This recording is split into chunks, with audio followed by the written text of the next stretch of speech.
ഞാൻ UAE-ലേക്ക് വന്നിട്ട് ഒത്തിരി കഷ്ടപ്പെട്ടിട്ടാട്ടോ എനിക്കൊരു ജോലി കിട്ടിയത്. ഒത്തിരി ഞാൻ ശ്രമിച്ചിട്ടുണ്ടായിരുന്നു. അപ്പോൾ ഇന്ന് എൻ്റെ ഫസ്റ്റ് സാലറി ക്രെഡിറ്റ് ആയ ദിവസമാണ്. ഞാൻ ഭയങ്കര ഹാപ്പിയാണ് ഈ ഒരു ദിവസം. കാരണം എത്ര വലിയ എമൗണ്ട് ആയാലും ചെറിയ എമൗണ്ട് ആയാലും ഈവൻ ഒരു 100 രൂപയാണെങ്കിൽ പോലും നമ്മുടെ കയ്യിൽ കിട്ടുമ്പോൾ നമ്മൾ അധ്വാനിച്ച് നമ്മുടെ ആ അധ്വാനത്തിൻ്റെ വിയർപ്പിൻ്റെ മണമുള്ള ആ കാശ് നമ്മുടെ കയ്യിൽ കിട്ടുമ്പോൾ അതിനൊരു പ്രത്യേക സംഭവമാണ്. എൻ്റെ അപ്സ് ആൻഡ് ഡൗൺസിൽ എപ്പോഴും എൻ്റെ കൂടെ ഉണ്ടായിട്ടുള്ള ഒരാളാണ് എൻ്റെ ഹസ്ബൻഡ്. അപ്പോൾ ഞാൻ ജോലിക്ക് കയറിയപ്പോൾ തന്നെ എൻ്റെ മനസ്സിലുണ്ടായിരുന്നതാണ് എനിക്ക് ആദ്യം ശമ്പളം കിട്ടുന്ന സമയത്ത് അവൻ എന്തെങ്കിലും സർപ്രൈസ് ആയിട്ട് ഗിഫ്റ്റ് കൊടുക്കുക എന്നുള്ളത്. എനിക്ക് ഭയങ്കര ഇഷ്ടമാണ് സർപ്രൈസ് ഒക്കെ കൊടുക്കാൻ വേണ്ടിയിട്ട്, എനിക്ക് കിട്ടുന്നില്ലെങ്കിലും.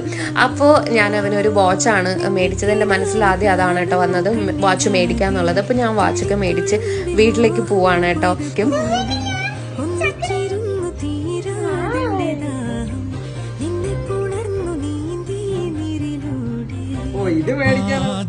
നമ്മള് അങ്ങോട്ടും ഇങ്ങോട്ടും ഒക്കെ ബർത്ത്ഡേക്കും വെഡിങ് ആനിവേഴ്സറിക്കൊക്കെ ഗിഫ്റ്റ് മേടിച്ചു കൊടുക്കുമെങ്കിലും ഇത് ആദ്യമായിട്ടാണ് ഞാൻ ജോലി